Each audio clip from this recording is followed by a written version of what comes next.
Ini banyak sekali para tokoh yang hadir di sini, tapi saya akan mentaati perintah dari panitia karena saya sendiri juga hanya diminta untuk memandu acara. Jadi ini kewenangannya ada di panitia, tapi saya mengusulkan tadi kepada panitia untuk beberapa tokoh yang tidak mungkin karena tempatnya terbatas di depan, nggak saya undang ke depan, nanti akan kita mintain sebagai penanggung jawab, penanggung jawab, penanggap, salah lagi gitu ya.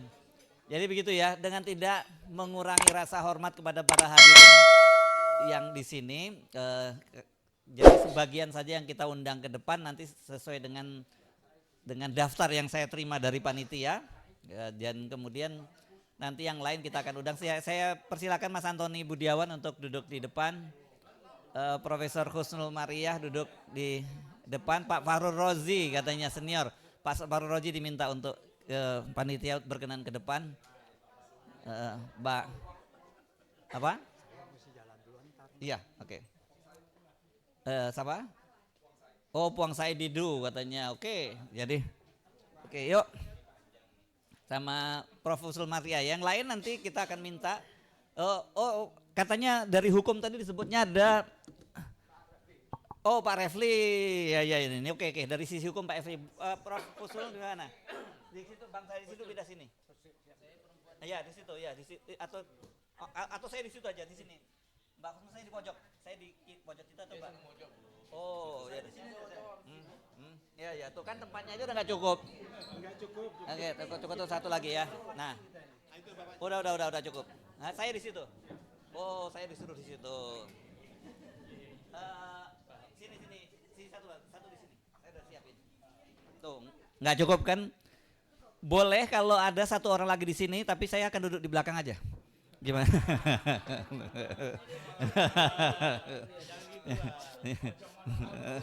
Ya, udah cukup. Nanti di tempatnya nggak cukup, Mbak. Makanya saya tadi menawarkan saya duduk di belakang aja, mandu dari belakang karena tempatnya nggak cukup. Oke, mari Bapak-bapak Ibu sekalian kita mulai sesi ini. Bismillahirrahmanirrahim. Assalamualaikum warahmatullahi wabarakatuh. Ini menarik saya kira ya, meskipun dilakukan paling belakangan karena 1 tahun itu kan sudah sepekan lebih yang lalu ya, tanggal 21 pemerintahnya Pak Prabowo itu. Tapi karena yang melakukan evaluasinya para diaspora, jadi kita maklumi gitu. Dan saya yang mengusulkan kita nggak lagi mengulang evaluasi terhadap pemerintahannya Prabowo yang 1 tahun. Saya kira kita lebih fokus apa yang harus dilakukan saja, itu jauh lebih maju ke depan ya, karena kalau evaluasi 1 tahun itu sudah banyak sekali yang melakukan itu. Saya usulkan itu. Sebenarnya saya ingin memulainya dari Profesor Husnul Maria, dari sisi karena politik, kedua dari sisi perempuan, keterwakilan perempuan satu-satunya. Tapi tadi Mas Antoni Budiawan minta izin karena mau ada acara lain yang harus dilakukan, karena kita juga tidak mungkin karena randonnya juga udah meleset kan ya, jadi bukan salahnya Mas Antoni ya. Kalau bikin janji, nah kita menghormati supaya Mas Antoni tetap bisa bicara dengan kita, dan kemudian juga janjinya di tempat lain itu terpenuhi, kita beri kesempatan dulu kepada Mas Antoni Budiawan. Silakan Mas Antoni. Kita batasi ya karena banyaknya, mungkin sekitar 10-an menit maksimal semua ya. Terima kasih Mas Hersu. Selamat siang.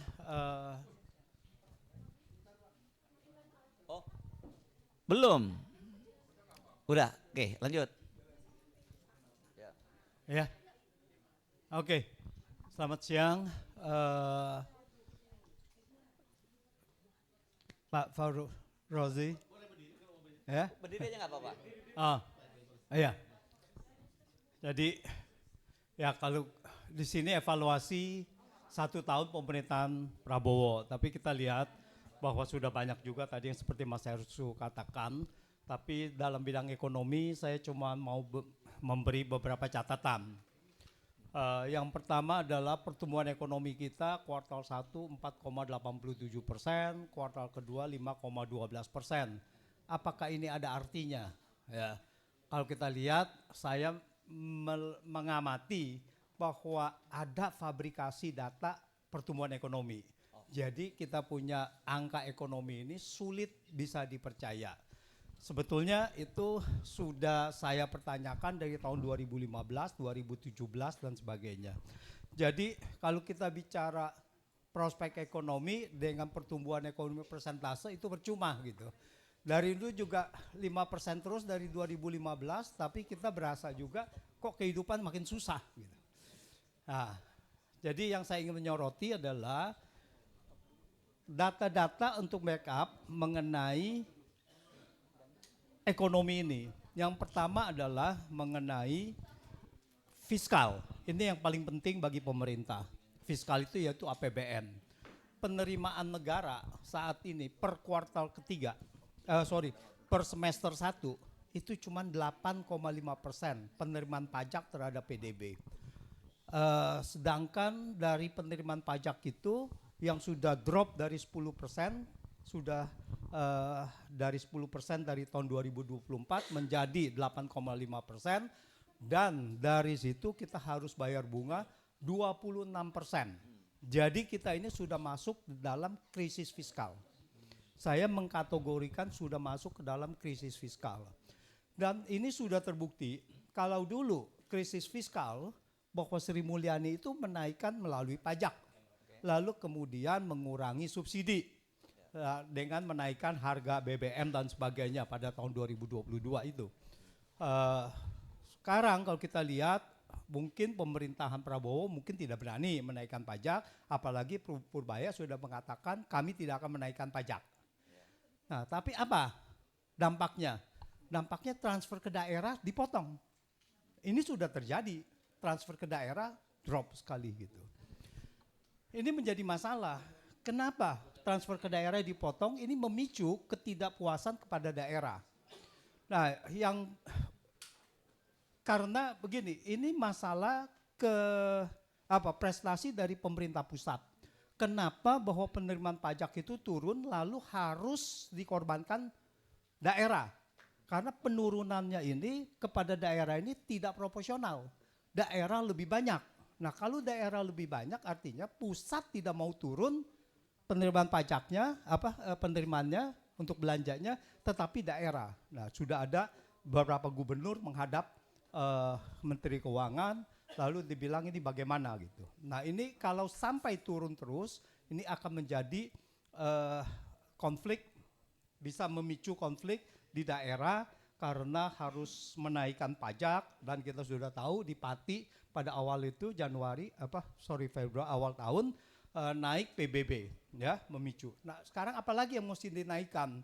Nah, ini kalau kita berada di krisis fiskal, kita akan terjadi penurunan ekonomi lebih dalam, tetapi karena ada fabrikasi ekonomi, data ekonomi bisa saja dipertahankan menjadi 5%. Fiskal kita sangat sulit dan moneter juga begitu. Nah, kita punya moneter, kurs rupiah sudah mencapai terhadap dolar 16.000, sempat mencapai 16.800 dari kita punya budget 16.000. 16.800 itu pun harus melalui intervensi terus. Nah, bagaimana intervensinya? Intervensinya melalui utang luar negeri. Melalui utang luar negeri. Jadi utang luar negeri ini sudah digunakan untuk intervensi rupiah. Misalnya utang luar negeri ini gak hanya pemerintah saja. Bank Indonesia sudah jadi mesin utang luar negeri lagi. Bank Indonesia dari utangnya 2,7 miliar dolar, 2,8 miliar dolar pada tahun 2019, sekarang ini sudah mencapai pada akhir 2024 28 miliar US dollar. Bayangkan naiknya hampir 10 kali lipat. Utang luar negeri Bank Indonesia. Untuk apa Bank Indonesia utang dalam dolar? Bank Indonesia tidak berbisnis. Jadi utang ini adalah untuk membela rupiah. Jadi rupiah kita ini sudah sangat tergantung dari intervensi karena kita punya transaksi berjalan dan sebagainya, itu defisit. Nah, di tengah kesulitan kita punya fiskal dan kita punya moneter, ini banyak sekali pengeluaran-pengeluaran pemerintah harus ditanggung yang dari 10 tahun terakhir ini yang utangnya sangat besar sekali, ugal-ugalan, salah satunya WUS. Nah, jadi sekarang WUS ini sudah mencuat kepada permukaan sudah menjadi masalah nasional. Siapa yang mau menanggung bunganya saja sudah tidak terbayar. Siapa yang mau menanggung ini? Nah, sampai Presiden mengatakan, coba Menteri Keuangan, Menko Perekonomian, dan Danantara, coba tolong cari solusi. Ini belum sampai kita ke cicilan. Jadi ini sudah sangat serius. Nah, khususnya WUS ini kita tidak boleh menangani ini melalui uang negara. Karena perlu diingat WUS ini adalah B2B.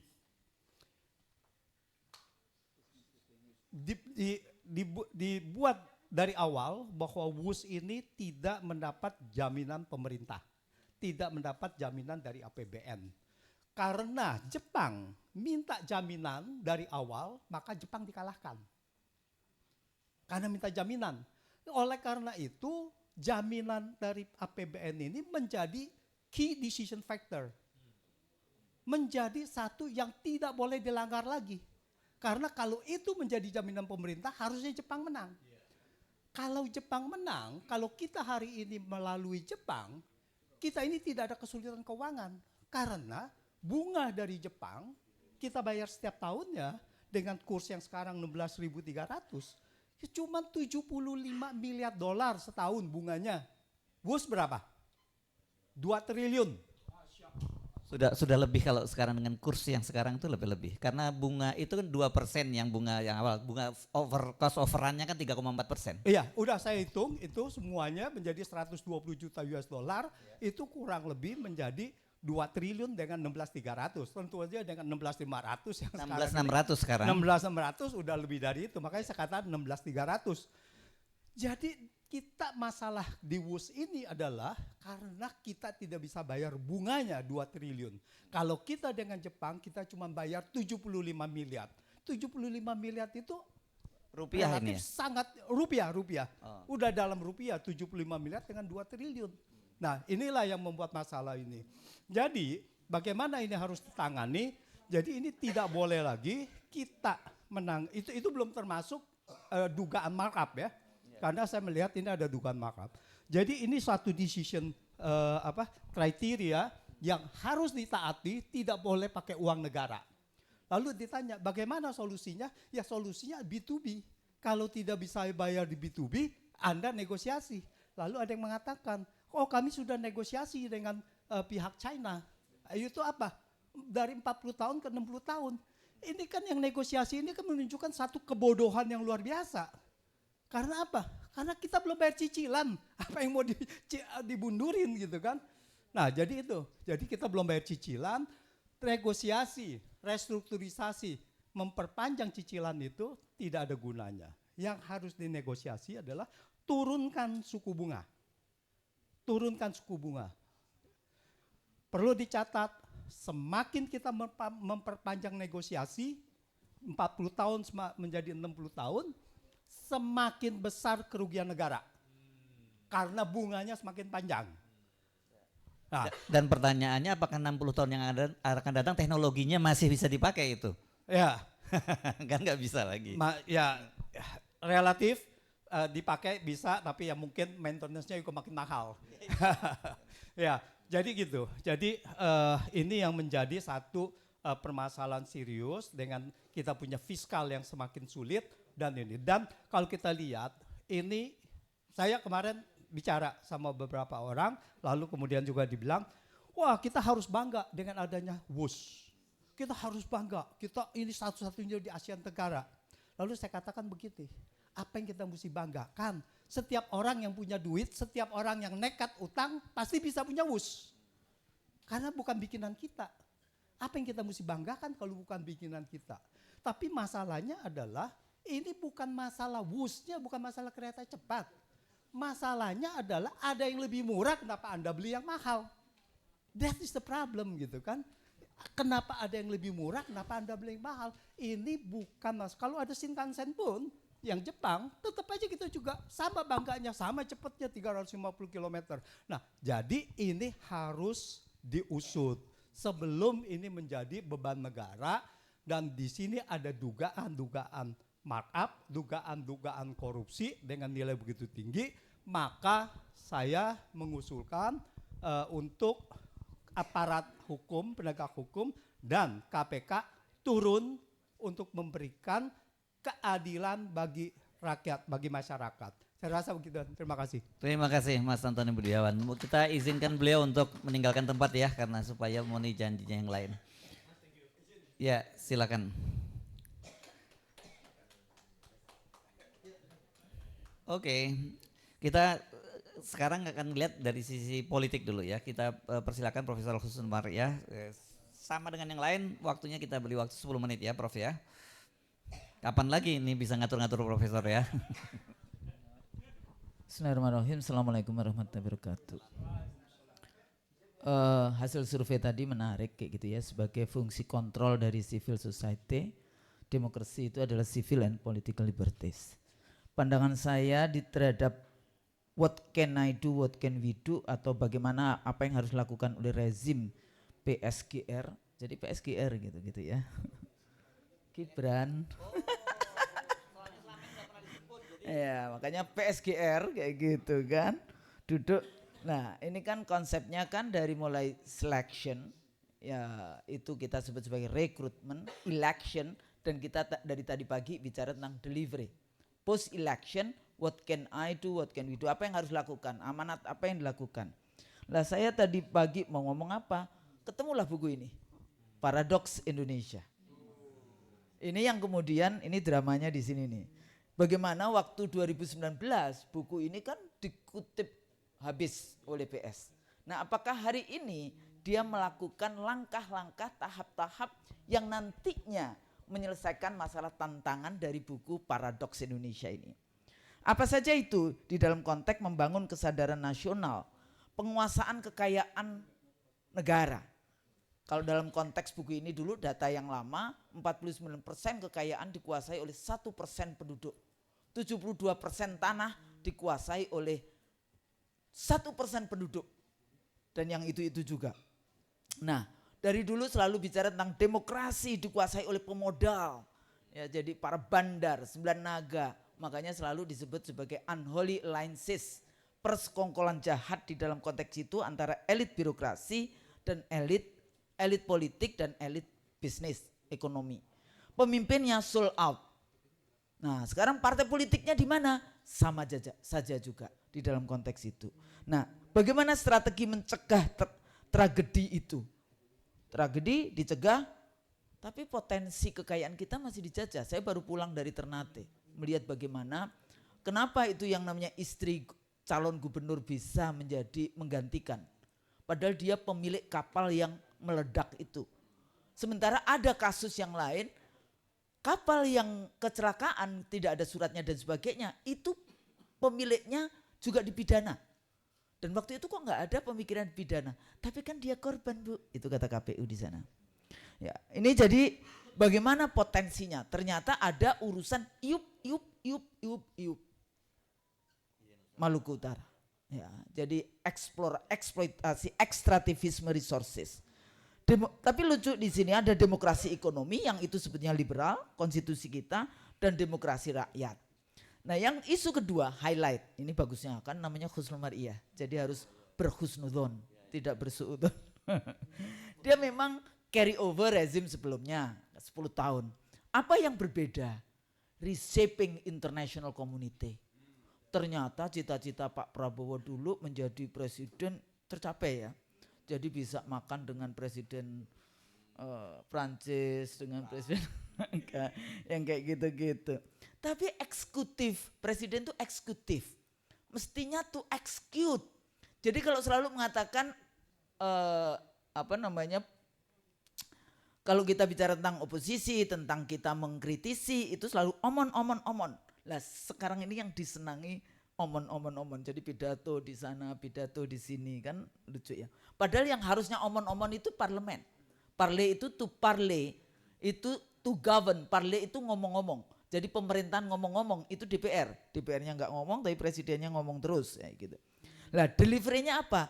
Reshaping posisi Indonesia di international community hari ini. Lumayan. Dulu kan cuma come to invest in my country. Oh my minister, answer your question. Kayak gitu kan, dulu kan gitu. Nah sekarang dia bisa sampai harus bicara. I have to talk to Eric ya. Nah bocor itu. Yang namanya mic-nya dengan Trump ya kayak gitu. Loh kok gimana, masa presiden kita ketemunya dengan anaknya Trump yang pebisnis. Nah ada hal-hal yang seperti itu. Tapi yang paling kelihatan model military maskulin nanti dalam power pidatonya gagah. Presiden kita gagah hari ini ya. Jadi banyak kan sekarang, oh kita bangga punya Presiden Prabowo.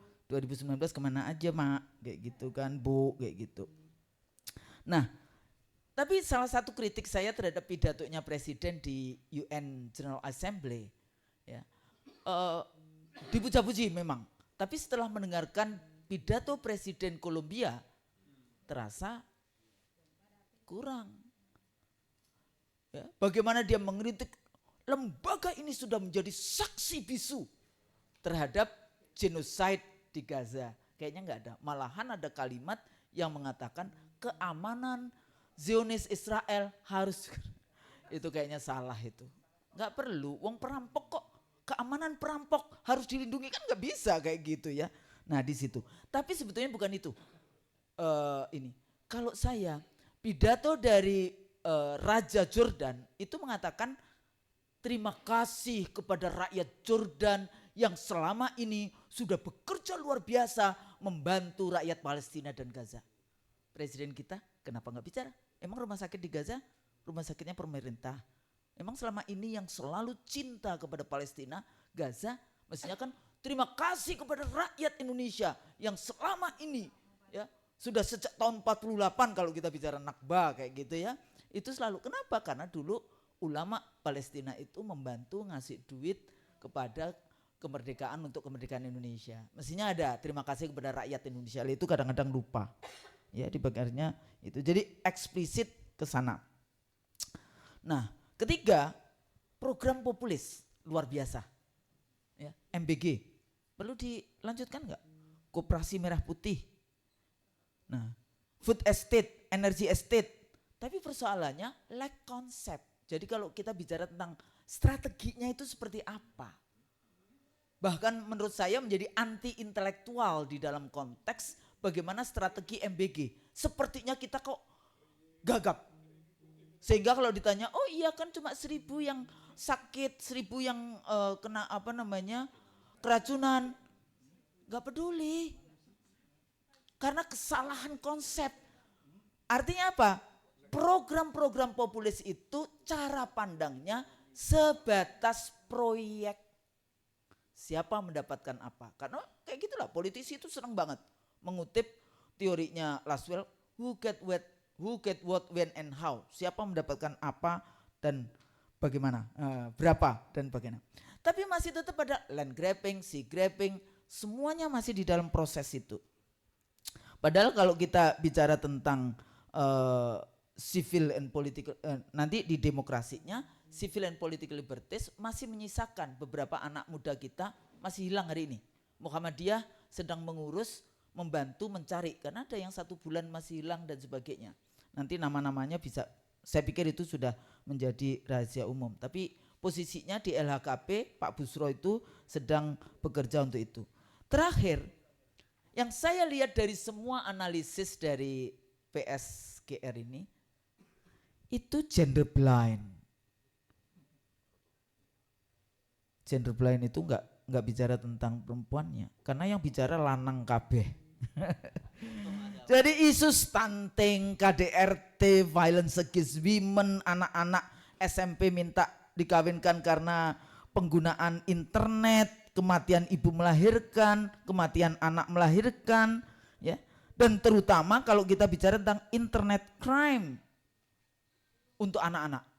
Di Australia itu yang namanya sosial media sampai umur 16 tahun dilarang menggunakan sosial media. Sudah ada undang-undangnya sekarang di sana.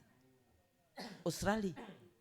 Ya, penggunaan. Dan sekarang internet crime ini bagi anak-anak ini luar biasa di dalam konteks itu. Larinya ke pinjol, judol, pornografi. Nah itu. Yang satu lagi sejauh mana penyelesaian masalah penyintas. Focal point Menteri Pemberdayaan Perempuan itu tidak punya power, tidak punya budget. Ini persoalan. Walaupun ada menteri, ada wakil menterinya kan istrinya Ahok. Ya, dalam konteks itu. Nggak tahu kapan dia bicara perempuan, tapi ya sudahlah. Pokoknya di Indonesia itu kalau Anda berjuang untuk bangsa negara nggak akan diangkat. Tapi kalau berjuang untuk partai itu menang, nah baru kemudian ada posisi-posisi. Nah, jadi persoalan dengan itu paralegal ya yang khusus bicara tentang gender. Ini kurang gitu ya di dalam konteks itu kalau kita bahas tentang bagaimana tentang paralegal pendampingan korban, pemulihan, rehabilitasi dan pemberdayaan sosial dan ekonomi perempuan gitu ya, terutama korban kekerasan seksual, KDRT dan seterusnya. Nah ini sepertinya agak hilang di dalam percaturan yang semuanya hingar-bingar yang lain. Ya masih 1 tahun tidak apa-apa, tapi ingat kembali bahwa ini perjuangan kita-kita, separuh dari bangsa ini adalah perempuan. Ekonomi perempuan, saya dulu pernah jadi ketua safety net project perempuan di awal reformasi zamannya Gus Dur. Seperti itu saja 80% itu proposalnya laki-laki. Perempuan yang nggak ada cara pandang yang seperti inilah. Ini jadi menjadi sangat penting ya. Apakah kemudian bagaimana ini sebetulnya gender mainstreaming yang dibangun karena ada undang-undangnya ke gender mainstreaming. Tapi beberapa waktu lalu saya ke daerah-daerah juga nggak jalan. Jadi so what? Arah regulasi yang saya lihat masih kalau tadi international diplomasi menurut saya masih di dalam kerangka legitimasi ideologi kapitalisme. Di dalam kerangka mendapatkan legitimasi dari liberalisme di dalam konteks itu. Sehingga kalau kita stand up sendiri dengan Pancasila kita di mana posisinya ya, baik itu dari poros Jakarta Beijing maupun poros Jakarta Washington. Demokrasi emang elitis, mau pakai Schumpeter maupun yang lain. Jadi mengharapkan people sovereignty agaknya jauh karena demokrasi itu adalah sebetulnya wajah politik dari liberalisme tadi. Sejauh mana mereka tidak memenangkan kepentingan rakyat, bahkan kriminalisasi aktivis itu yang seringkali juga pakai statement dibiayai asing. Negara aja dibiayain asing, kan utang-utang asing ini dari negara biayain asing. Apa kayak gitu ya. Apalagi NGOs. Makanya sejak saya di KPU dulu, kita bicara dengan Komisi 2. Tolong kasih dana LSM, NGOs. Kenapa? Supaya mereka tidak menjadi double agent. Kalau dibayar oleh USAID, sekarang udah gak ada USAID, OSAID, Uni Eropa dan sebagainya. Nah, satu lagi yang kelihatan, reinventing kelembagaan. Penting gak sih? Kabinetnya gemuk, ini nanti yang tentara bicara batalion teritorial pembangunan, satgas-satgas, koperasi merah putih. Ini sebetulnya reinventing atau untuk apa? Jangan hanya untuk kemudian melaksanakan cara pandang seperti proyek. Dulu beberapa undang-undang layak anak untuk kabupaten itu, salah satu mereka yang bikin juga kayak gitu, bikin organisasi baru. Saya bilang ngapain? Manfaatkan dulu lagi Dharma Wanita PKK. Sudah ada kok. Kalau bicara tentang layak anak, tentu saja ibu-ibu yang berperan. Nah yang seperti itu. Tapi ini kan banyak, oh kita bikin satgas ini, batalion ini, batalion itu. Lah menurut saya itu gak penting. Manfaatkan first track dari lembaga. Terakhir jadi hentikan program populis yang tidak ada akademik ininya. Akademik, maksudnya naskah-naskah akademik yang ini. MBG, food estate, energy estate. Beberapa waktu lalu saya dari dulu sih sebenarnya dengan kawan-kawan dari ITB, energi manfaatkan sekarang yang paling murah itu adalah solar energy. Nah itu menjadi penting. Urusan korupsi dan sebagainya nanti mungkin kawan-kawan lain akan bicara. Lindungi civil and political liberties, kebebasan sipil dan politik. Kalau tadi ya di dalam buku ini disebutkan demokrasi di dalam konteks itu. Kompetisi tanpa kekerasan, partisipasi penuh, dan civil and political liberties. Saya pikir itu. Assalamualaikum warahmatullahi wabarakatuh. 10 menit. Waalaikumsalam. Terima kasih Bu Husnul Maria, lewat 3 menit nggak apa-apa. Iya. Sekarang kita ke mana dulu? Ke hukum dulu ya. Baru kita lihat nanti terus kemudian ada dari militer, terus ada prospek. Saya kalau manusia merdeka saya hidup saya bingung mendefinisikannya sekarang. Semua diurusin soalnya sama. Enggak, Pak Gatot enggak. Beliau ini ya. Oh, enggak politik, ini dari politik ke politik, jangan nanti dulu ya. Sekarang dari hukum. Silakan Bung Refli.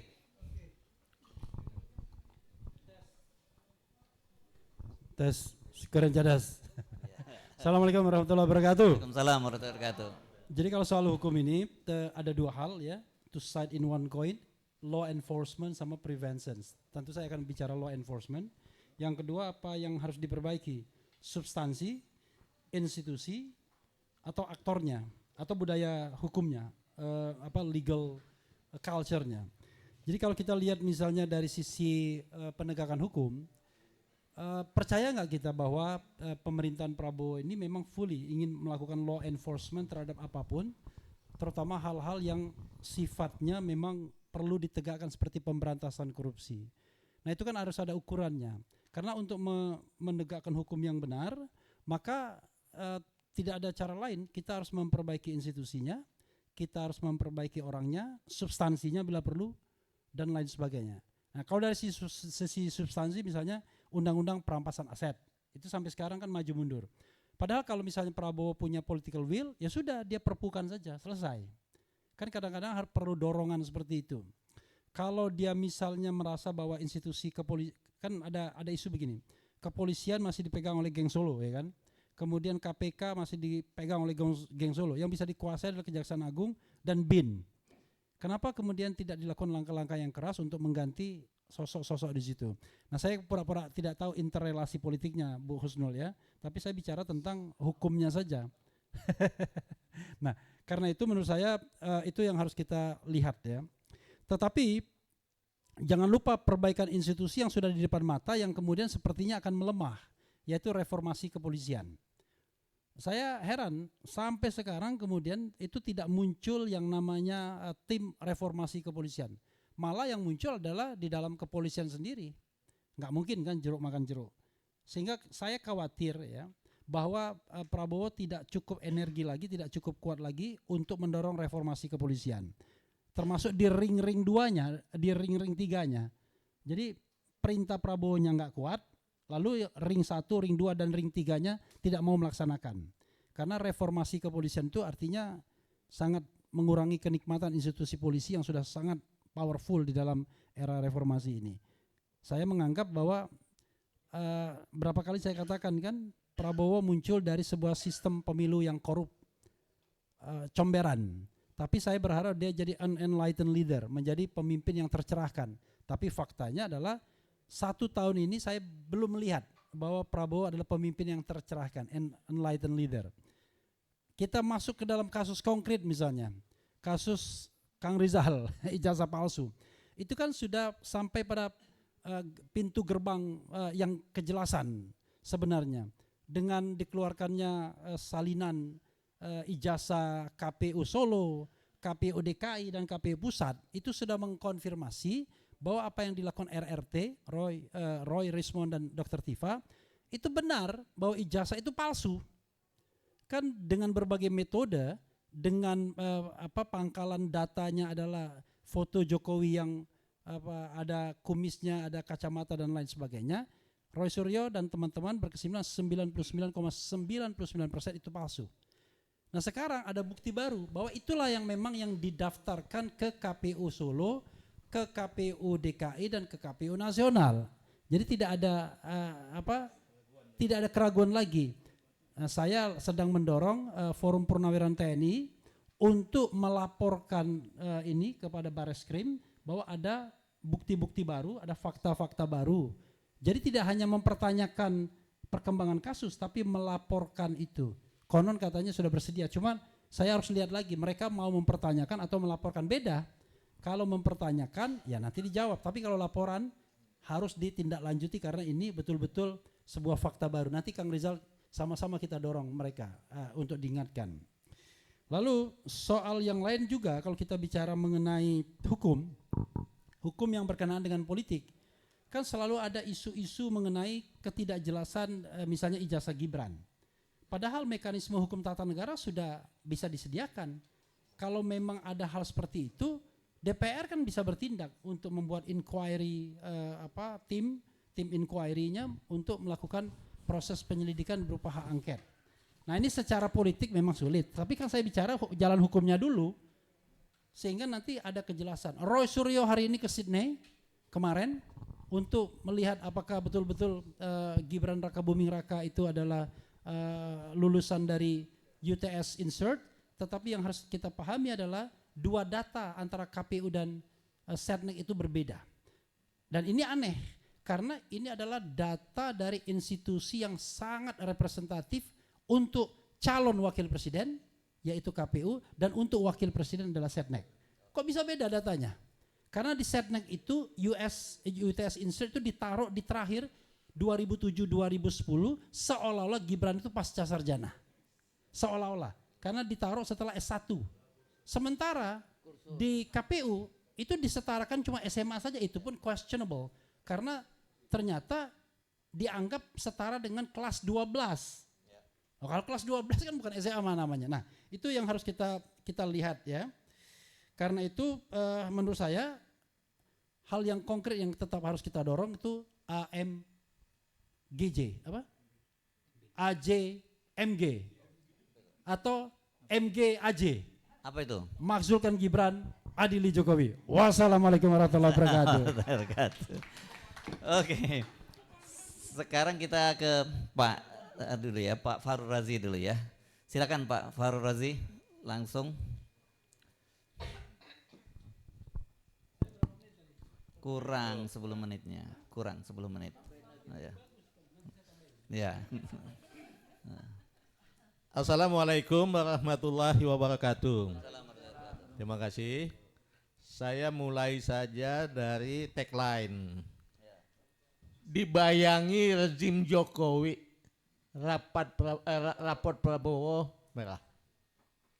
Saya ilustrasikan begini. Ada sebuah film menceritakan tentang pengamanan objek vital. Ini betul-betul diamankan dengan baik, dibangun titik-titik kuat atau gate gitu. Tiba-tiba suatu waktu pimpinan gate 1 melapor.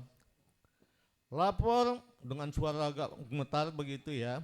Gate 1 aman, selesai gitu. Setelah siaga melaporkan, oke, laporan diterima, selesai. Begitu selesai ditutup, semua berteriak. Sedang dikooptasi atau Diambil alih. Iya. Disandera, dia sedang disandera. Segera ambil langkah-langkah mengamankannya gitu. Kalau orang yang nggak tahu pasti berpikir, loh kenapa kok tahu disandera? Dia nggak bilang dia disandera kok. Tapi semua tahu bahwa suara itu bukan suara dia yang seperti itu. Dia orang yang ngomong menggelegar, bukan gemetar ketakutan, satu. Kemudian kedua, dia itu mestinya melapor tiap jam ganjil. Ini kok bukan jam ganjil dia lapor. Ketiga, format laporan nggak seperti itu. Format laporan mestinya gate 1 dalam keadaan aman, ulangi. Gate 1 dalam keadaan aman, selesai. Jadi tanpa dia bilang dia disandera, semua orang sudah tahu dia disandera, segera mengambil langkah-langkah pengamanan. Karena tidak sebiasa apa yang dia tampilkan. Begitu juga kami melihat Prabowo. Mohon maaf ya. Tiba-tiba dia salaman dengan Pak Jokowi seperti orang ketakutan, hampir cium tangan, mungkin tidak sampai cium tangan. Tiba-tiba memuji Pak Jokowi berselangit dengan terima kasih Pak Jokowi, terima kasih, ngambil nyanyi-nyanyi. Bukan tipenya Prabowo itu. Kemudian setelah itu juga melakukan upaya-upaya gerakan-gerakan yang mestinya dia lakukan tidak berani dia lakukan. Bukan Prabowo itu. Prabowo tidak seperti itu. Prabowo bukan penjilat. Menghadapi pimpinan tingkat tinggi saja, pimpinan negara lain dia dengan tegar, suara dengan badan tegak, bukan dengan menunduk-nunduk. Sehingga kita katakan Prabowo disandera. Kita harus melakukan sesuatu untuk membebaskan dia dari penyanderaan itu. Itulah kemudian dilakukan oleh FPP TNI. Apa yang terjadi? Disandera oleh siapa? Kita yakini saja bahwa disandera oleh sebuah kesepakatan yang kita tidak tahu apa bunyi kesepakatannya. Tapi perlu kita ingatkan Pak Prabowo, Pak, satu sebagaimana yang pernah saya sampaikan, Bapak enggak utang budi kepada Jokowi, Pak. Jokowi yang utang budi ke Bapak. Karena dia cawe-cawe memenangkan Bapak bukan karena dia sayang sama Bapak, tapi karena dia mau titip anaknya jadi wakil presiden. Kedua, Pak, menurut Islam, agamanya Bapak dan Bapak kan Islam yang taat meskipun pengetahuan agama sama dengan kita mungkin ya. Tapi dia Islam yang taat. Bahwa menurut Islam, menepati kesepakatan janji itu adalah mutlak harus dilakukan. Tapi kalau kesepakatan atau janji itu membawa kemudaratan, kemudian berlawanan dengan syariah, maka tidak boleh dilakukan. Mungkin pada saat Bapak membuat kesepakatan, Bapak belum tahu bagaimana Pak Jokowi, mungkin Bapak tahu mungkin bohongnya sedikit, padahal setelah Bapak ketemu lama Bapak tahu bahwa bohongnya luar biasa banyaknya. Mungkin sebelum pada saat Bapak buat kesepakatan, Bapak tahunya ada korupsi sedikit. Tapi kan belakangan Bapak bilang ternyata setelah melihat korupsi Indonesia saya lihat sangat-sangat dahsyat, apa gitu istilah dia ya. Kalau gitu kesepakatan nggak perlu Bapak ikuti lagi Pak. Itu sudah melanggar syariah, membawa kemudaratan, mestinya Bapak kembali kepada tampilan Bapak yang sungguhnya sebagai seorang Prabowo, bagaimana membawa bangsa ini mengatasi hal yang sangat tidak baik-baik saja di Indonesia ini. Namanya sudah terangkat di internasional karena Bapak banyak melakukan pendekatan-pendekatan, tapi di Indonesia tolong dibenahi Pak. Lupakan saja kesepakatan-kesepakatan yang jelek itu, yang betul-betul akan menjerumuskan Bapak dan menjerumuskan bangsa ini. Karena itu membawa kemudaratan dan juga berlawanan dengan syariah. Itu tolong Bapak pegang Pak. Terima kasih. Assalamualaikum warahmatullahi wabarakatuh. Waalaikumsalam warahmatullahi wabarakatuh. Iya. Perpaduan antara jenderal dengan menteri agama. Jadi yang pertama tadi adalah strategi pemahaman secara operasi militernya.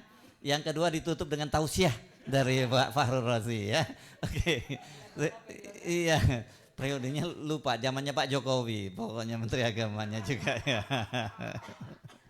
Oke, Bang Saidi dulu. Nanti setelah itu kita panggil Puang Saidi dulu dan habis itu Puang Mulyadi dulu. Iya. Sama Bukis jangan saling mendahului ya. Assalamualaikum warahmatullahi wabarakatuh. Saya hanya mengingat kembali tadi bahwa kita harus sadar reformasi 98 hasilnya adalah menyerahkan kekuasaan kepada oligarki. Itu hasil reformasi 98. Bisa kita berdiskusi tapi faktanya itulah. Oligarki sudah menguasai hukum, mengendalikan partai politik, mengambil sumber daya alam, dan semua sudah dikendalikan, LSM juga dikendalikan. Itulah hasil reformasi. Dan saya pikir aktivis 98 harus sekali-sekali mengakui kesalahan ini. Kan sekarang mereka yang berhasil menghidupkan pengadilan negara, padahal mereka lah yang menyerahkan negara ini ke oligarki. Itu yang pertama. Dan ini yang harus jadi agenda Prabowo. Dan saya pikir Bu Husnul tadi sudah menyatakan bahwa di buku Paradoks Prabowo itu sebenarnya. Ya. Oh, saya agak hafal udah. Tapi masih lebih hafal ayat-ayat penting di Quran lah.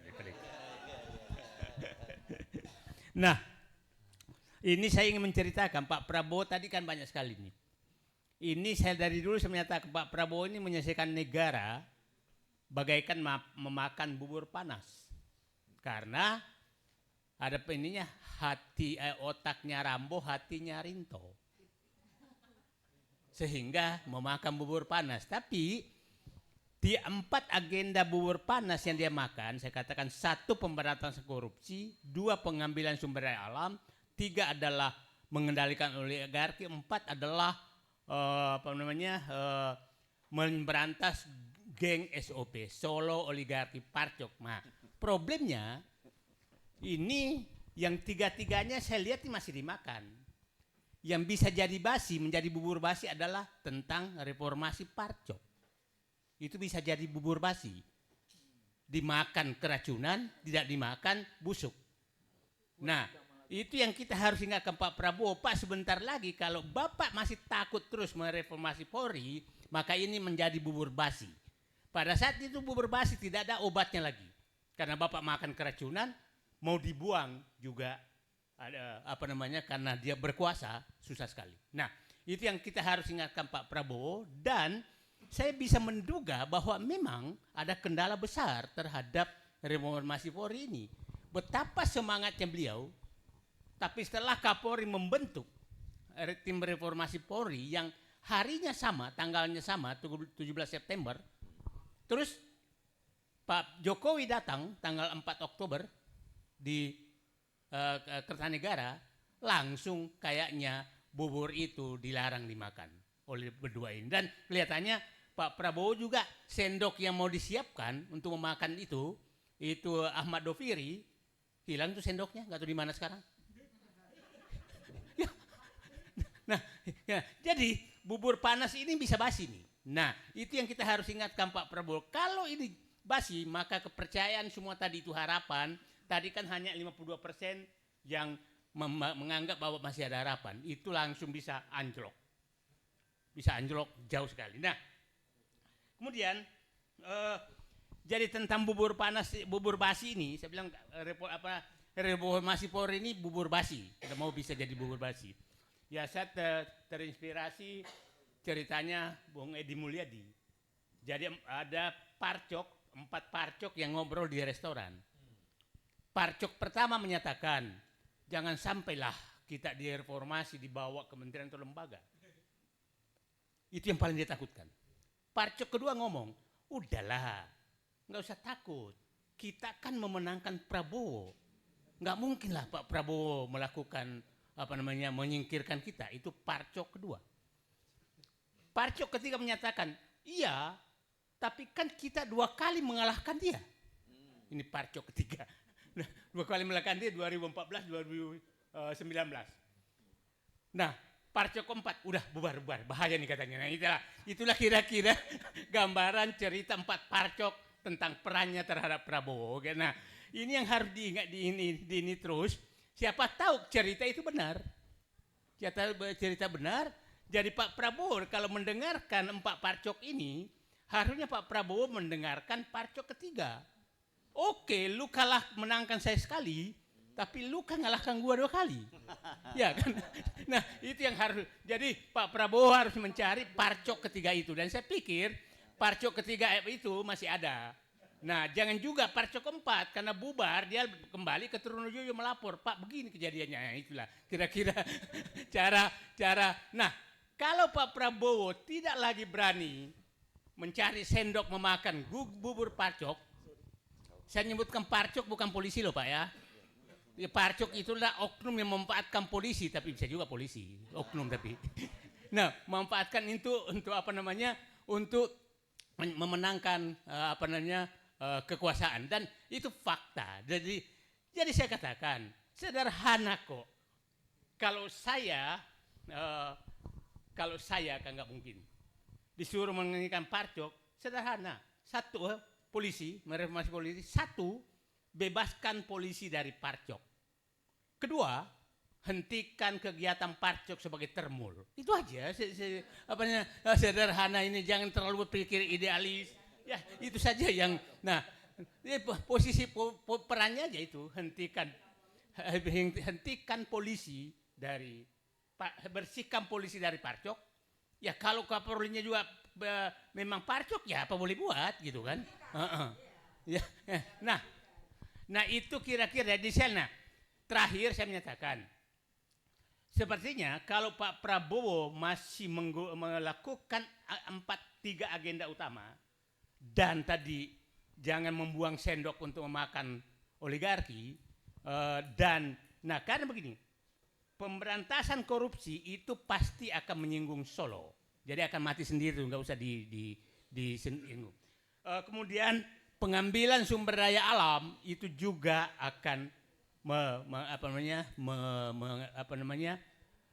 mengurangi kekuatan karena oligarki ada di situ. Oligarki apalagi. Nah, terakhir saya cerita bagaimana sebenarnya sumber daya alam itu betul-betul dihabisi. Saya mau cerita tentang timah. Timah itu kita jaya zaman Belanda, jaya sekali. Kemudian diambil alih Orde Lama, Orde Baru itu muncul penyelundupan yang besar.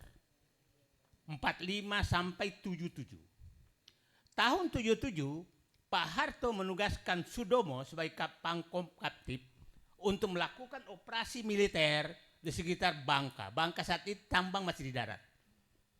Dan itu berhasil. Itu 90-an, itu timah neracanya hampir sama dengan Pertamina. Kekuatan keuangannya timah karena menutupi pertambangan. Apa namanya? Tidak ada ilegal. 98 bubar semua. Maka masuklah mafia yang dikendalikan oleh Bintang dan mantan Bintang. Oke? Nah, Pak Prabowo menemukan bahwa 2024 menemukan bahwa 80% timah itu sudah ilegal. Nah, itulah muncul bahwa ekspor timah terbesar adalah Singapura dan Malaysia. Padahal dia nggak punya tambang timah.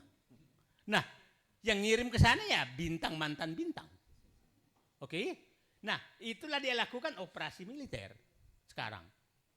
Para militer jangan heran, itu puluhan ribu tentara disuruh menjaga laut dan mencari semua.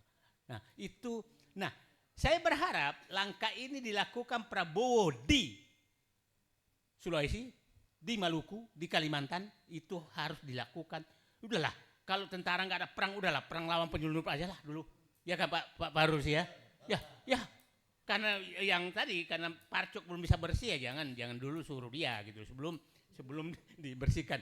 Nah, itu kira-kira saya berharap Pak Prabowo teruskan makan bubur panas di korupsi, pemberantasan korupsi dan kemudian pengembangan sumber daya alam dan mengini oligarki. Kalau oligarki saya paham betul sedang beliau laksanakan, tapi jangan lupa jangan sampai bubur basi Parcok itu Bapak biarkan karena itu menjadi buah si malakama. Terima kasih. Assalamualaikum warahmatullahi wabarakatuh. Waalaikumsalam warahmatullahi wabarakatuh. Nah, sekarang mulai Bapak Kudus. Nah, saya ada pertanyaannya. Karena bubur yang saya melihat dulu SOP Pak Prabowo memulai makan dari pinggir. Tapi kelihatannya kalau tiga ini enggak, dia langsung makan di tengah karena langsung mengambil yang besar. Mengambil yang besar karena sudah punya sendok. Pengambilan sumber daya alam dan ini kan ada Safri Samsudin sebagai sendoknya. Nah, kemudian pemberantasan korupsi kan dipakai sendok Jampitsus. Nah, Borbaya muncul sebagai sendok baru. Ya kan Pak? Sendok baru untuk menekan fiskal. Makanya diam aja Prabowo. Saya berharap Rosa menjadi sendok baru juga untuk memperbaiki BUMN. Yang saya bilang yang nggak ada sendoknya, mulai ada sendoknya kemarin Ahmad Doviri datang Solo membuang di Kertanegara sendok itu. Jadi saya menyatakan Pak Prabowo sudah Pak Jokowi datang ke Kertanegara tuh untuk mengambil sendok untuk memakan bubur panas Parcok. Terima kasih. Assalamualaikum warahmatullahi wabarakatuh. Jadi kesimpulannya Bang Said itu sama dengan kesimpulannya Forum Tanah Air ya. Karena masih dibayangi rezim Jokowi dan kemudian kalau tidak bisa melakukan reformasi terhadap Polri ya sebenarnya tidak bisa melakukan apa-apa. Oke. Sekarang kebetulan aja kali. Oh kebetulan. Saya curiga. Oke, sekarang Dr. Muryali. Nah, ini geng mana ini kalau ini? Hah? Terima kasih. Terima kasih banyak Bang Hersu, Bapak Ibu yang saya muliakan terutama di luar negeri, yang berdomisili di luar negeri. Semoga sehat selalu. Saya bertambah semangat ya karena justru dari ya orang kita bangsa Indonesia yang berada di luar negeri yang ikut mengawasi ya kekuasaan ini, penyelenggaraan pemerintahan ini. Jadi kita tidak bisa mengatakan bahwa tidak ada pihak yang menaruh perhatian.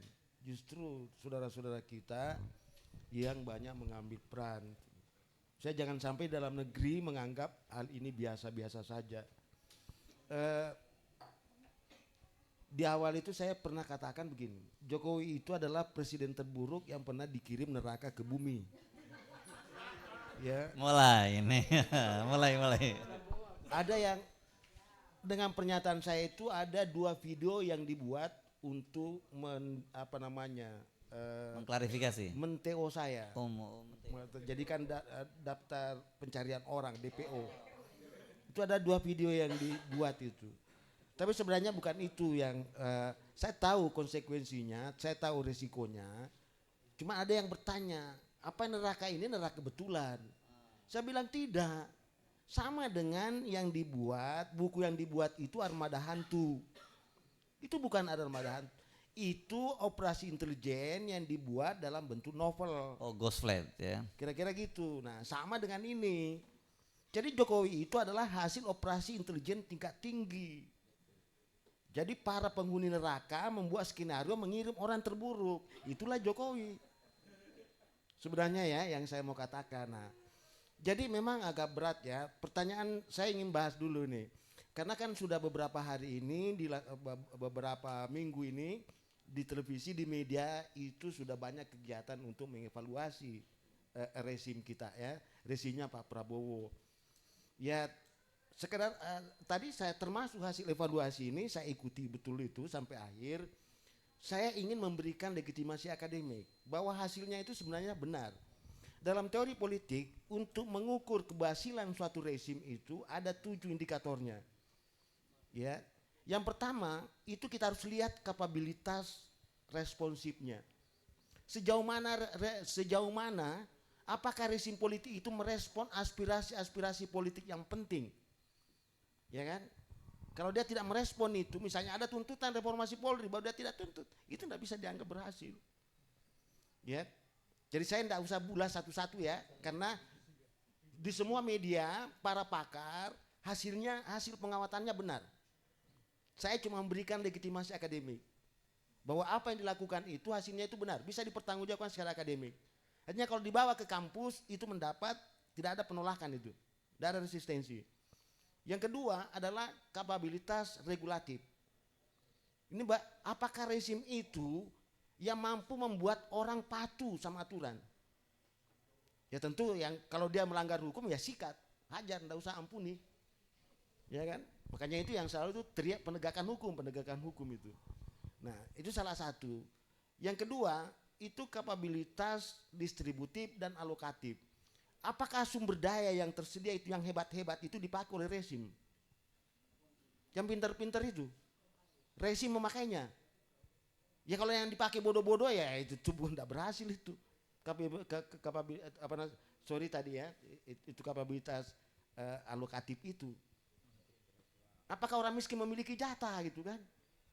Itu ada alokasi, karena itu kebijakan diambil tadi ini harus menjawab, mencegah jangan sampai ada muncul begini.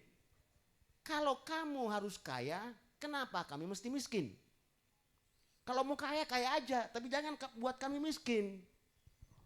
Nah itulah gunanya ada rezim itu tadi.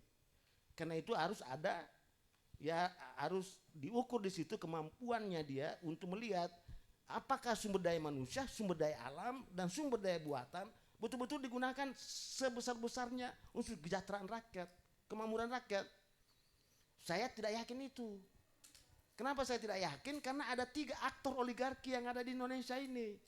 Yang pertama tadi oligarki politik, itu badut politik. Yang kedua oligarki ekonomi, bandar politik. Dan yang ketiga oligarki sosial, bandit politik. Anda bisa bayangkan ini. Aktor politiknya Indonesia itu cuma badut politik, bandar politik, dan bandit politik. Tapi bukan Prabowo, rezim Prabowo yang buat itu. Rezim sebelumnya. Karena itu kan tidak ada reformasi, yang ada deformasi, pengerusakan itu. Yang pertama kali dirusak itu adalah Undang-Undang Dasar 45 itu. Diganti dengan Undang-Undang Dasar 2002. Itu masalah hulu. Tapi kita tidak bisa bicarakan itu, terlalu berat pembahasannya. Dan masih banyak orang yang pertahankan itu. Indikatornya aja. Yang kedua, yang selanjutnya ya cara mengukur berikutnya itu dalam teori politik itu kapabilitas simboliknya itu. Apakah polisi, tentara itu menjadi sesuatu instrumen penyatuan itu. Misalnya gini, kalau kita sebut polisi, apakah kita nyaman? Apakah kita enak? Apakah kita aman? Apakah gini aja contohnya, sederhananya ya. Ada penolakan, ada mainan, ada guyonan, jangan pasang fotonya Gibran itu. Itu kapabilitas simbolik yang rusak itu. Ya, contoh aja. Jadi kalau sudah tidak mau dipasang foto itu, bayangin, Jepang ada kebakaran yang tertinggal di situ fotonya Kaisar dan ada anak, pemadam kebakaran harus menyelamatkan dua itu, foto dengan anak. Sekiranya, andai kata anak itu tidak berhasil diselamatkan, tapi mampu menyelamatkan fotonya Kaisar, itu hebat itu, pujian. Begitu hebatnya kapabilitas simbolik, ya kan? Lah kalau wakil presiden dibilangin bocil, dibilangi bocil aja itu sudah keluar dari mulut itu sudah tidak ada kapabilitas simboliknya itu, ya kan? Si pupu papa, setiap hari kan pupu papa, itu tidak ada kapabilitas simbolik itu Pak. Ya itu contoh sederhana aja. Terus kapabilitas, ya kapabilitas ekstraktif. Apakah sumber daya alam, sumber daya buatan, sumber daya manusia? Saya kata, apakah Bang Hersu ini kan baik di mata saya nih, pinter. Tapi Bang Hersu kan tidak pernah dipanggil di istana kan? Karena saya bukan lulusan Universitas Ruko. Lah bukan mas, Gitu. itu yang jadi. Iya, atau Pasar Pramuka ijazahnya. Ya. Itu aja sebenarnya. Makanya ini saya bilang. Jadi kalau saya, ukuran saya sebagai akademisi di bidang ilmu politik, saya hanya cukup mengamati orang-orang pintar itu, ditarik nak masuk di istana itu. Presiden Amerika, lawan politiknya waktu kampanye, dibilangi you monyet. Karena mukamu itu penuh itu kan, mirip monyet. Setelah terpilih jadi presiden, dipanggil tadi, kau bilangi saya monyet kan? Ini yang pendukungnya tadi marah ini, wah udah ini kamu kesempatan kamu balas dendam. Kau sudah jadi presiden. Oh, udah begitu Pak. Dia bilang saya monyet itu karena saya calon publik. Tidak boleh saya marah gara-gara dibilangi monyet. Terus kenapa kau panggil dia? Saya panggil dia karena saya percaya dia bisa menjarakan rakyat Amerika. Tidak ada dendam. Karena memang kemampuannya tadi. Ini rezim ini dia sudah tahu, tapi karena dia tidak mau dikritik kan. Padahal kritik itu penting loh. Karena kritik itu berat Pak. Punya kemandirian. Punya kemampuan menganalisa. Tapi Pak Prabowo udah ngaku kok, katanya kalau malam-malam suka nonton podcast kritis kata Pak Prabowo gitu. Nah itu nanti di ujung saya berikan resep. Oke. Sebab kalau dia tidak lakukan dua hal ini, Iya. hampir pasti Prabowo jatuh. Oke. Nah, menarik ini. Ini prediksi, tapi saya simpan di akhir dulu ya. Oh, di akhir. Jadi sumber daya manusia tidak itu aja, apalagi sumber daya alam. Tambang di mana? Ya hilirisasi. Artinya apa? Penderitaannya ada di hilir. Untungnya ada di mana? Untungnya ada di negara lain. Apakah itu program hilirisasi itu? Tidak ada, tambang itu mensengsarakan rakyat itu. Nanti selesai itu bencana yang muncul itu. Jadi kalau kita bicara itu ya, itu bicara kapabilitas ekstraktif itu. Kemudian kapabilitas domestik. Ada enggak jaminan kestabilan? Hampir semua kekuatan politik saling berlawanan sekarang. Ya percaya, coba lihat saya P3 itu, sudah jadi rebutan. P3 itu diaduk-aduk, enggak tahu partai mana lagi itu perebutan. Karena baru tahun pertama sudah dipikir 2009 Pak. Padahal koalisi itu adalah kejahatan politik loh. Makanya saya bilang tadi di Indonesia tidak ada koalisi itu, yang ada persekongkolan jahat, yang ada permufakatan jahat. Teori politiknya tidak begitu koalisi Pak. Masa ada koalisi dilakukan sebelum pemilu? Itu bagi-bagi kekuasaan namanya itu. Itu kejahatan itu Pak. Kalau Anda belajar ilmu politik kepada saya ya. Tapi kan Anda tidak mau belajar ilmu politik kepada saya. Itu masalah besarnya itu kan. Jadi iya masalah dia bukan masalahku. Kalau masalah nanti jadi masalah kalau dia mau belajar sama saya tidak mau ajari dia. Itu kan itu. Jadi kapabilitas domestik, kapabilitas internasional. Oke, selama ini kita jatuh. Pertanyaannya, apakah Prabowo ke luar negeri itu? Saya juga bangga, terus terang. Saya melihat presiden saya itu dia mampu memulihkan harga diri saya sebagai bangsa Indonesia itu. Saya puji Pak Anu itu. Cuma satu pertanyaan saya sebagai akademisi. Itu diplomasi. Itu bukan internasional. Itu ada kepentingan nasional. Mampu enggak memenangkan kepentingan nasional kita? Kalau tidak mampu memenangkan kepentingan nasional kita, enggak ada gunanya. Kita kalah dalam diplomasi. Meskipun kita berpelukan jabat tangan itu apa. Jangan-jangan kita cuma diberikan karpet untuk disuap, dirayu dan sebagainya. Jangan-jangan. Tapi kalau kepentingan nasional ada di situ, nah saya yakin. Tapi saya untuk rezim Prabowo saya belum melihat itu. Nah 7 itu ya, 7 itu sudah. Terus bagaimana Prabowo? Rezim Prabowo sekarang dia di dalam krisis legitimasi. Betul itu. Dia di krisis legitimasi. Dia memulai kekuasaannya dengan hasil pemilu yang bermasalah. Bukan KPU yang tetapkan, tapi Wali Songo. Itu MK. Wali Songo ya. Wali Songo. Wali Songo itu kan yang tentukan itu, bukan KPU itu. Itu dalam ilmu politik itu jatuh itu legitimasi itu. Yang kedua, ya, membikin kabinet ada rezim lama. Karena itu saya bilang tadi. Ada atau banyak? Ya saya jumlah itu kuantitatif. Ketika saya mengatakan ada itu kualitatif. Okay. Bisa saja satu saya sebutkan, tapi itu sangat berbahaya kan. Nah karena itu saya bilang dia ada rezim lama. Karena itu saya persingkat, ya saya persingkat, nanti saya ditegur Bang Hersu. Ini masalah waktu. Ya, rezim Prabowo hanya ada 2 caranya untuk selamat. Pertama harus cuci tangan, harus bersihkan semua rezim lama. Oh cuci tangan, saya pikir kayak Pak Jokowi sama Pak Luhut cuci tangan dari wus, bukan ya, beda ya. Sebenarnya itu bahasa saya. Pertama dulu ya.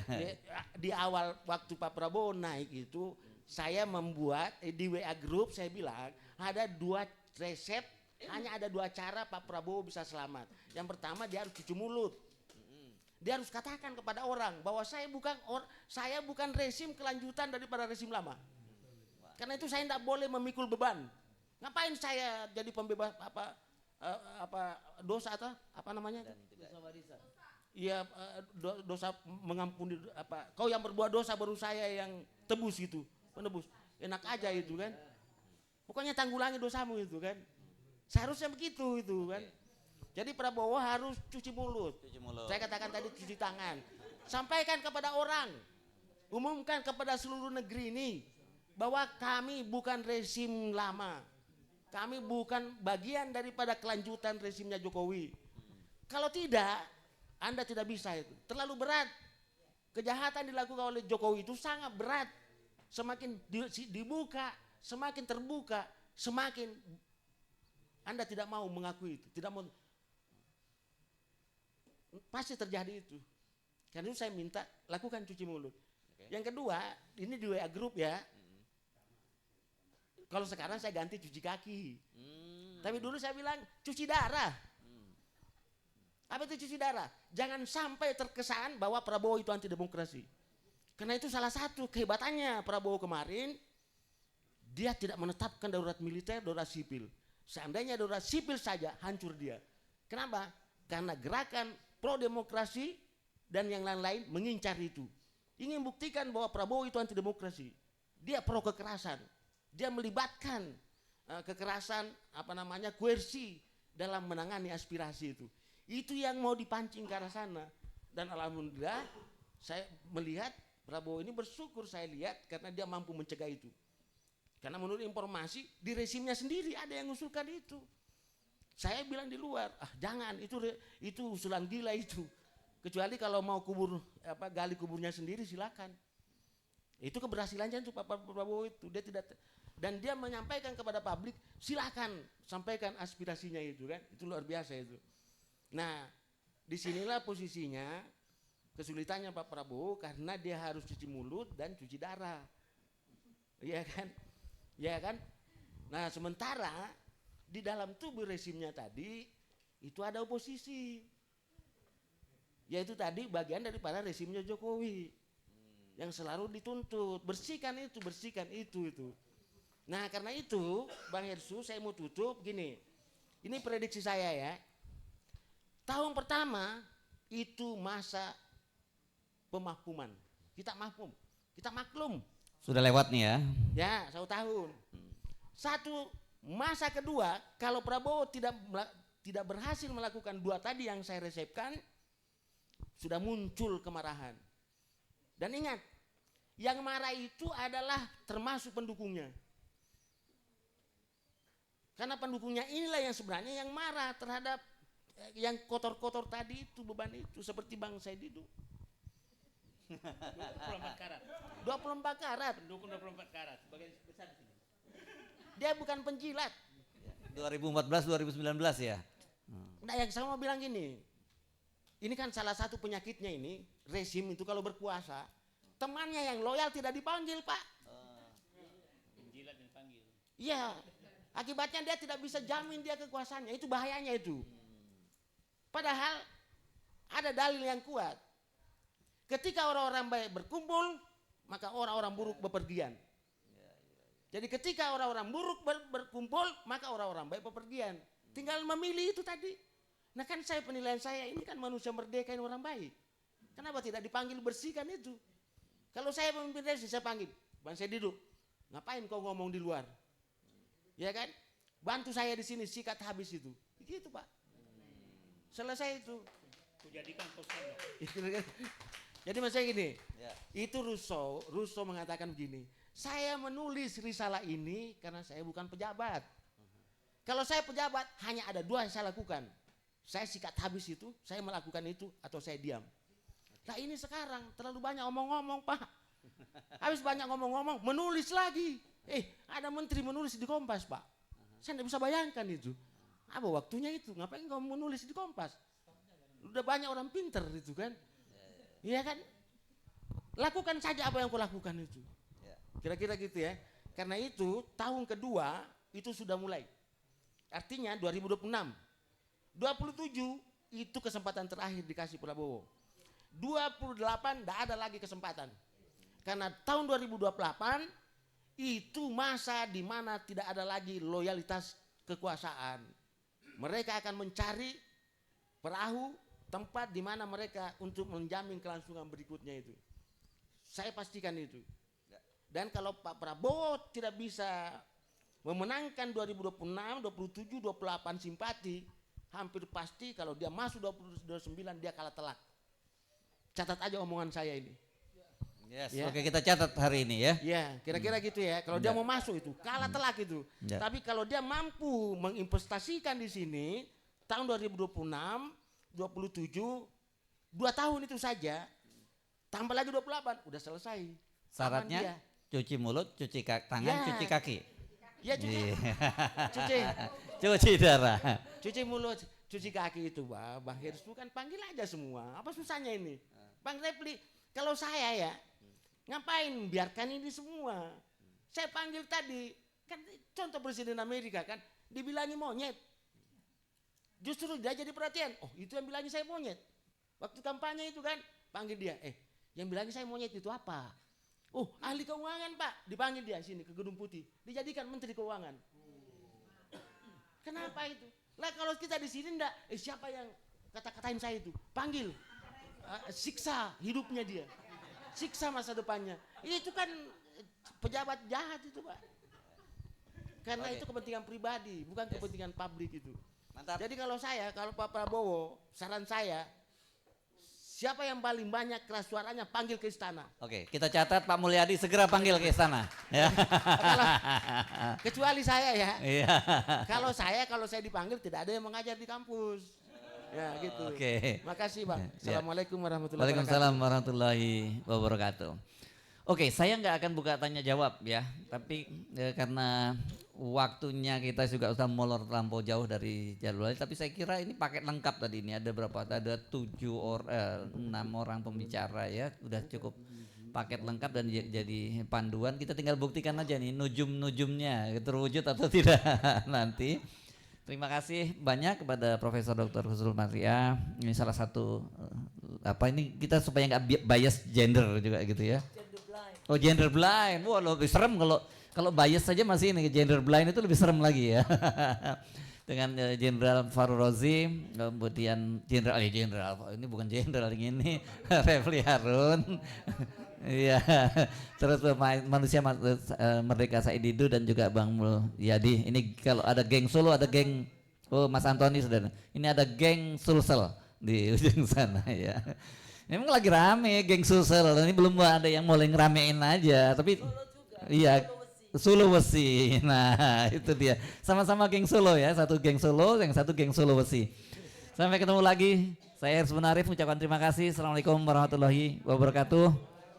Apa? Oke. Oh, ada jumpa pers bersama dengan Pak Gatot Nurmantio juga. Ya, silakan.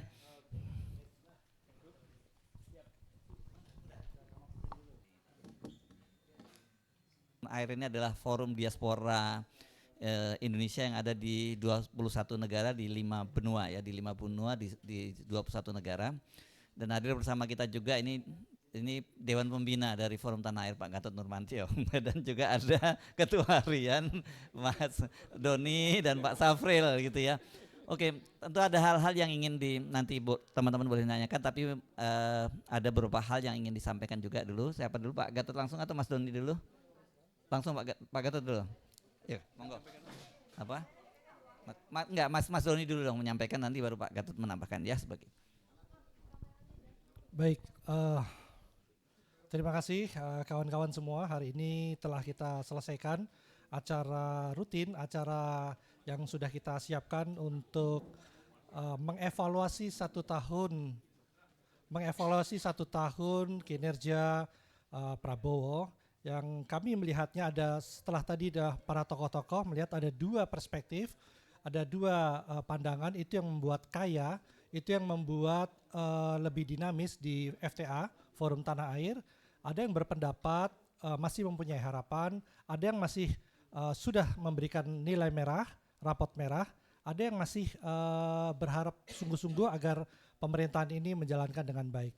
Di sini kami dengan ada pembina, penasihat Bapak Gatot Nurmantio akan memberikan arahan atau memberikan sepatah kata atau dua kata atau memberikan pandangannya. Terima kasih.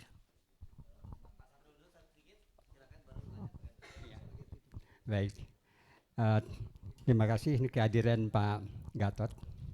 Ya, dalam acara tadi kita sudah ada diskusi dengan para pakar dan para ahli gitu.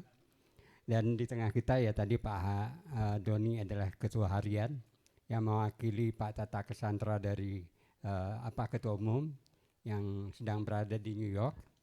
Lalu juga ada Pak Radar, ini tim kajian juga yang dalam melakukan angket ya, survei dari FTA, itu pengarahnya adalah Pak Radar. Saya Safril Safian ya, sebagai ketua tim dari evaluasi 1 tahun pemerintahan Prabowo. Lalu di samping itu ada juga Pak Medi ya. Nah, dalam hal ini tadi dalam diskusi hadir para ahli dan para pakar. Tadi Pak Antoni adalah pakar dari FTA, lalu juga ada Ibu Husnul, itu juga Dewan Pakar, lalu Pak Refli Harun juga Dewan Pakar, dan Pak Dr. Mulyadi, dan juga termasuk Pak Ersbun Arif, ini adalah Dewan Pakar dari FTA. Lalu para ahlinya ada Pak Rizal Fadilah ini yang juga hadir, dan juga para ahli tadi yang hadir lagi tadi Pak, saya lupa, Ibu Nur Hayati. Ya, Bu Nur Hayati. Profesor Nur Hayati.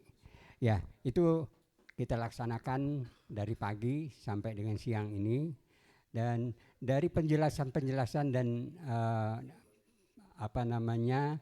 diskusi atau pendalaman itu ada kesesuaian dengan hasil angket yang dilakukan oleh tim evaluasi. Saya sebagai koordinator berterima kasih sekali, dan tentunya seperti yang ada di layar, dibayangi rejim Jokowi, rapor Prabowo masih merah. Tadi data-data kita sudah uraikan bagaimana gandolan daripada Jokowi dan anaknya Gibran yang kebetulan menjadi wakil presiden, ini menjadi gandolan yang mengikat kakinya Prabowo. Tentu kalau untuk lepas landas supaya Prabowo punya sayapnya lengkap gitu, sayap yang sebelah ini harus dia buang, ya, supaya ya harapan kita pada tahun kedua ini ada kenaikan rapor. Karena rapor yang sekarang ini cuma 5,5, naik 0,5 dari rapor waktu FTA melakukan angket pada satu semester. Sekarang menjadi 5,5 pada 1 tahun ini.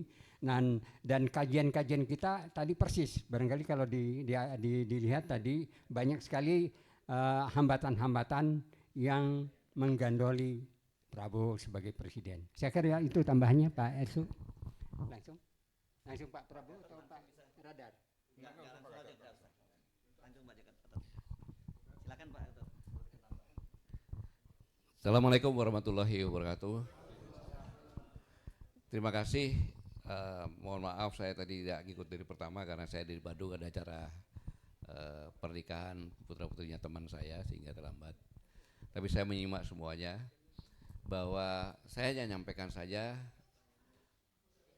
bahwa apa yang dilakukan oleh Forum Tanah Air ini adalah suatu hal yang positif.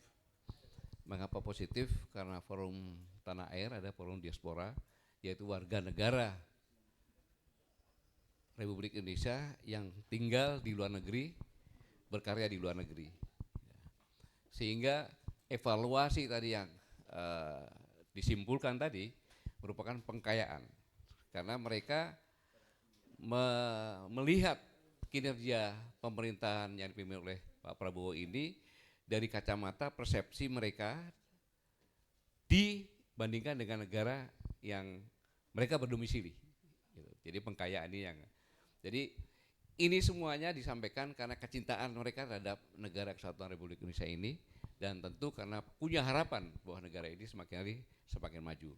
Adapun yang menilai merah, yang menilai baik itu adalah variabel, ya, variabel yang tentunya ini ibaratnya kita memberikan cermin yang nyata kepada pemerintah dalam hal ini Presiden untuk bisa mengevaluasi dan memperkaya apa yang dilakukan.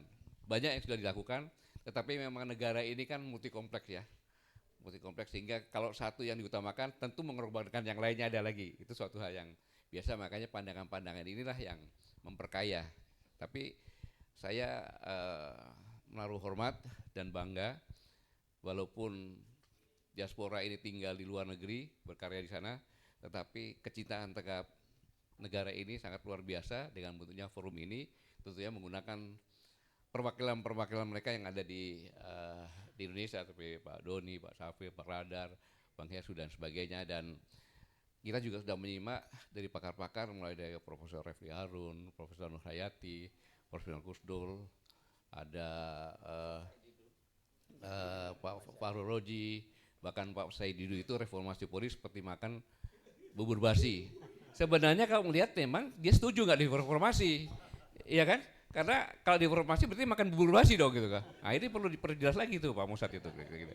Nah, ini hanya sekedar jok-jok saja. Jadi pengkayaan ini saya pikir suatu hal yang positif sehingga masyarakat bisa mengetahui semuanya bahwa mereka juga punya saudara-saudara kita yang di luar negeri sangat mencintai negara ini dengan sungguh-sungguh dan mau meluangkan waktu dan pikiran untuk mereka masih menghasilkan yang terbaik. Saya pikir saya tidak punya kapasitas lagi untuk menjelaskan lagi karena sudah sangat lengkap sekali dengan pakar-pakar yang ada. Saya pikir itu aja, Pak Hersu. Terima kasih. Ada pertanyaan untuk Bang Gatot? Oke, kalau nggak ada pertanyaan, cukup. Terima kasih teman-teman. Assalamualaikum warahmatullahi wabarakatuh.